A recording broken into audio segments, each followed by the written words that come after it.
Hello, everyone. Welcome back to 2A News with Craig DeLuz. I am your host, Craig DeLuz.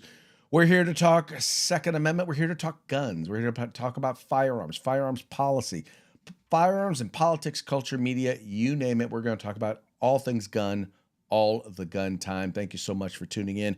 Remember, if you have not already done so, please remember to like, share, and subscribe. Before we get into today's story, I want to remind you, coming up in the month of February 21st, we have coming up the 2A Freedom Fest, the 9th annual. It's going to be taking place in Summerfield, Florida.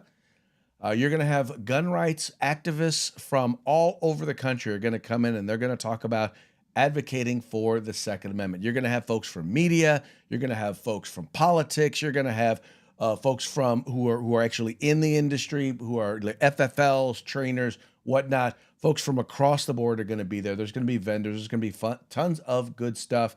A number of folks are going to be there, especially, let's see here. We're going to have David Katz of the firearm firm. We're going to have this handsome young gentleman right there, Mr. Craig DeLuz will be there. Y'all know him. Patrick from The Gun Food, always a favorite on this program. We're going to have Amanda Suffolk from Eye on the Target Radio, also NRA board member. And then we're also going to have a good friend, Mr. Tom Knighton of Bearing Arms, who is our guest today. Tom, how are you doing, my friend? I'm finer than a frog's hair. Finer than a frog's hair. I didn't know frogs had hair. I didn't either, but my dad swore by that phrase, so You're he went with it. I'm going with it. why not? Got to keep the tradition alive, man. There you go. There you go. All right. So tell us about this story. An NFL player decides he wants to check his gun, and what happened? Rashid Walker is a starting left tackle for the Green Bay Packers. Went to New York, carried his gun there lawfully, had it in the proper storage case, took it to New York without a problem. He gets to LaGuardia to go home and gets arrested because he apparently violated New York state law by having his gun there. That's right. He's reporting. This is a story that Tom wrote over at Bearing Arms. NFL player arrested for trying to declare a gun. Now, we've heard a lot of stories about famous people, even law enforcement, trying to, or former law enforcement, basically trying to trying to get on a plane and maybe in their carry-ons have had firearms. Yeah. But I've never, and even people trying to check bags with firearms, we've heard that. But I've never heard of someone actually declaring that they have a firearm and being arrested. Yeah, it was a matter of he was doing everything in accordance with federal law, all the rules about transporting firearms via airplane. He had it in a secured storage box like he was supposed to. The ammunition was stored separately as he was supposed to. He declared it at the ticket counter like he was supposed to, and he was unaware that in the process of bringing the gun into the state and trying to leave with it, he had broken the law because the laws are stupid. Wow. So now has this law been challenged in New York? And if so, where's that challenge at? I am unaware of any challenges on this particular law. Mm-hmm. So, obviously it's not going anywhere because there hadn't really been a challenge. The Right. problem is standing. For someone to have standing to challenge the law, they have to have somehow be able to prove they were impacted by the law. Well, most people, right. Well, most people who are impacted are just wanting to make it go away. Mm-hmm. They just want to move on with their life, and they're willing to just do what it takes to be over with. So there probably hasn't been a challenge. I don't know if Walker will challenge it. A lot of experts are thinking his case will be dismissed. Unfortunately, it's likely to be dismissed because he's an NFL player, not because the law is the result of a mentally disabled person's fever dream. Wow. So, okay, this is I mean, this is a problem because, I mean, basically what's happening Yeah. is the only reason he's going to get off is because he's famous. Yeah. He plays in the NFL, um, which again, it's a terrible reason for anyone to get off uh, uh, from criminal charges. I'm glad he's going to, there's a good chance the case will be dismissed, but it's being dismissed for the wrong reasons. Right. It should And be you, dismissed because the law is terrible. well, it is because once again, and this is the thing. One of the challenges is in places like New York or California or New Jersey, if you're a gun owner, you almost have to be like a paralegal or have to pass a mini bar in Yeah. order to be able to know what the laws are. And Um, there's a principle that to a certain degree makes sense in the law of ignorance of the law is no excuse. And I mhm, get that to a certain degree because people can always say, "Oh, I didn't know it was illegal to break into somebody's house," mhm, right. or something along those lines. It's stupid, but let's take a look around at society in general, and there probably are people who don't realize it's illegal. They don't realize it's even morally wrong. So I don't have, I get where that comes in, but there's so many laws on the books in general. I mean, you can't go through your day. The estimate is that the average American commits 3 felonies a day Right. And without knowing it. I'll be honest, being on the West Coast, California, being in California in particular, knowing how strict California is, you could go your entire life driving and never leave California. The challenge I think for a lot of people on the East Coast in particular, the Northeast is, I mean, you can be going somewhere not too far and within the same day travel through 3 states, and you have to know the gun laws in every single one of those states. E- Because we know people who have been arrested for possession of a firearm or something along those lines, improper storage of firearm when traveling, when they were literally just passing through. Exactly. New Jersey's real bad about that, pulling someone over, finding out they have hollow points Right. and hammering them for that, even though they're just traveling through the state. They're not staying in New Jersey. And we also got to keep in mind that in most of these states, there's no preemption law. So it's not just while driving through the state, driving through individual counties and individual towns. Mm. You're probably going to run, if you've got a gun, you're probably running afoul of some law somewhere Mhm. in that trip. That's an important note. I mean, for people who are gun owners, not I mean, know whether or not your state has preemption laws. Mhm. Because if they don't have preemption laws, then you need to know the laws of every city, every county you travel through. That's Exactly. the reason why.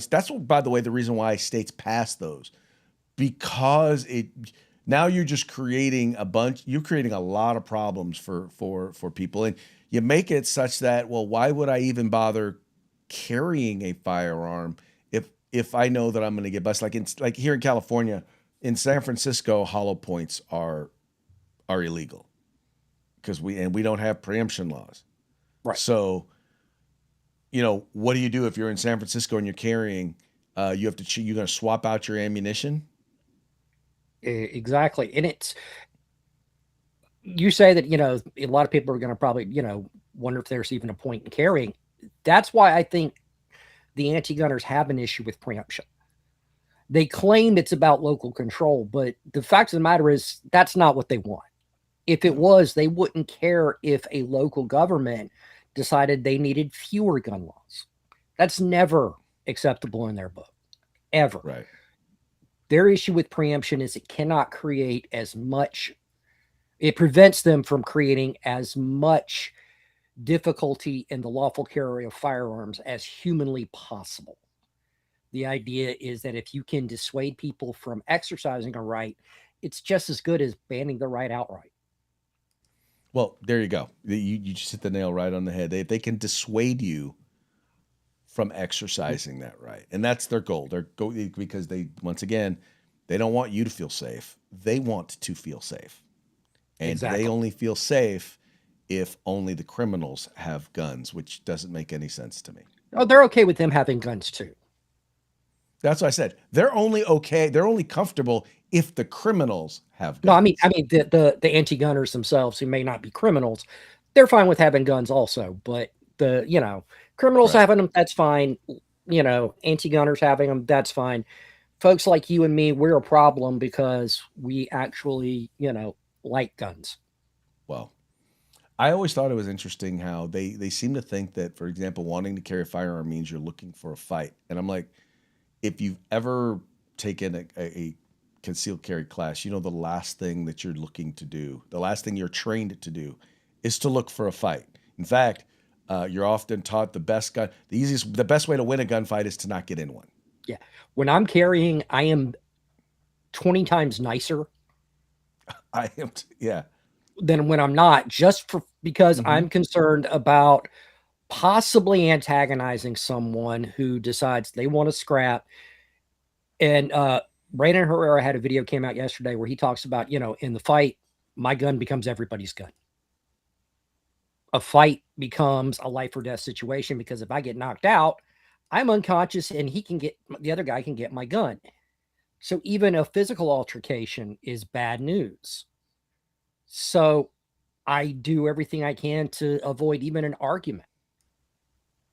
Well, no, there you go, right there. I 100% agree with you. That's why I also suggest. I mean, there are some really good trainers who focus on firearm retention. Who do Yeah. focus on kind of hand to hand. Making sure that you can keep your firearm if you wind up having to engage somebody.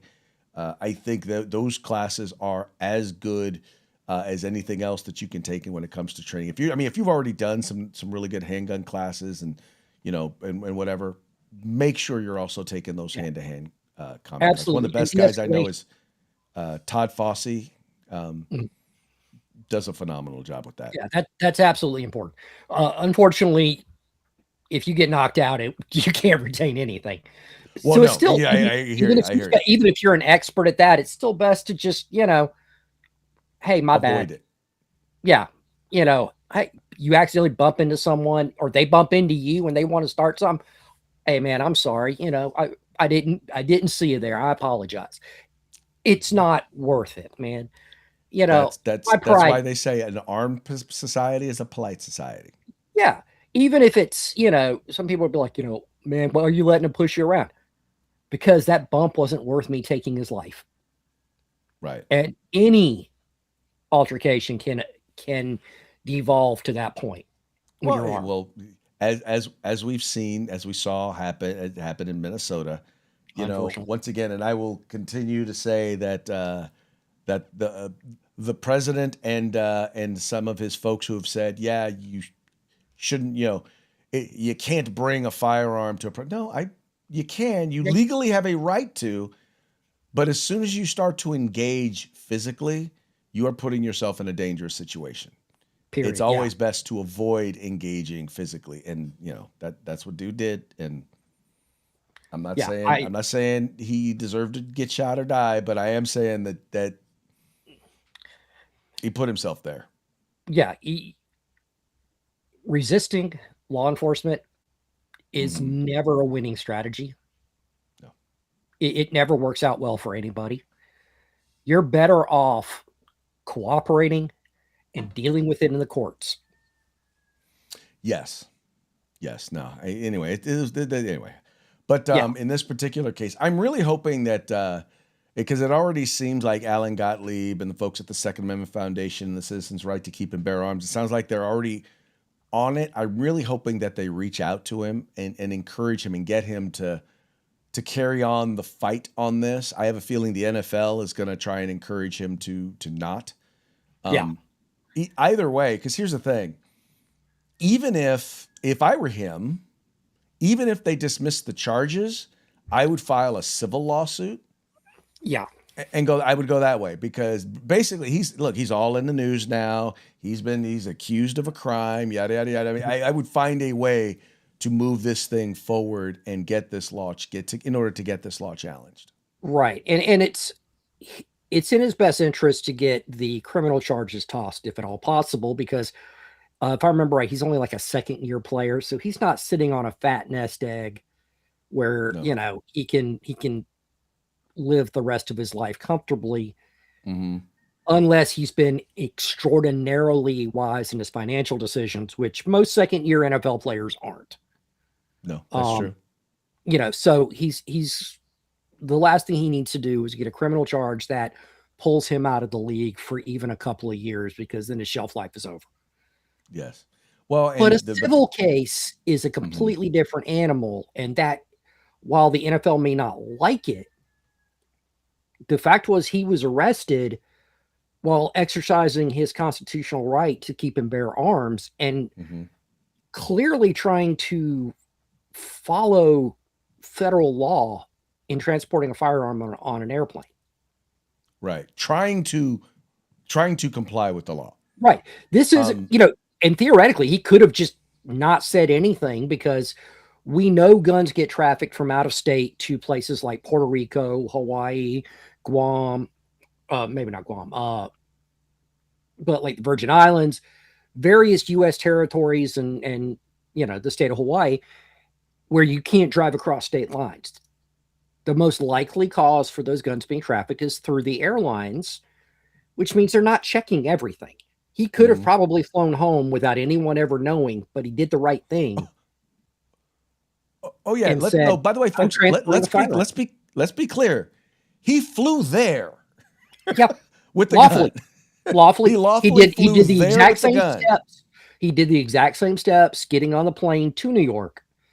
On his way back is when they jam him up, because they don't like guns there. Yeah. Anyway, I'm going to keep following this. Well, obviously, I know you're going to keep following it. Oh yeah, This isn't. Like I said, this is an important one because you know, I travel all the time, and I fly all the time, and I almost always fly armed. I don't fly armed, but I usually almost take a firearm with me. right. And I'll be honest, I didn't even realize that in New York that this could happen. I knew back in the Yeah. day, but for some reason I had in my head that it had been overturned. Apparently not. Yeah, I don't. apparently not. This is part of the reason I don't like flying. Well, it's the only way to reach America from here. No, no, See, you can drive. It just takes a yeah, long time. I don't have that kind of time to That, drive. now that's a you problem. Well, no, now when I can fly, now when I can fly, I solved that problem by flying. Thank you very much. Now, see, I'll be honest. If I ever hit the big bucks where I can fly private, Hmm. I'll fly all day long. I'll fly There you go. anywhere, because then There I you don't go. have to worry about TSA. There you go. Well, then there's that. There's that. The odds How of can that happening are slim to none. okay? How can folks follow your work? Well, you can find me at Bearing Arms. You can find me at tomknighton.substack.com. I'm on YouTube at The Fourth Rail. I'm on Twitter/X at the Tom Knighton. Excellent. So thank you so much for coming on the program. Look forward to having you back. Anytime, brother. All righty. All right, folks, that's it for this episode of 2A News with Craig DeLuz. Very much appreciate you tuning in. I appreciate you liking and sharing the program and encouraging your friends to do the same. We will be back mañana with whatever the news of the day might be. Y'all take care. Have fun. And remember, this is a fight for our civil rights. Got to use them or you're going to lose them. You guys take care.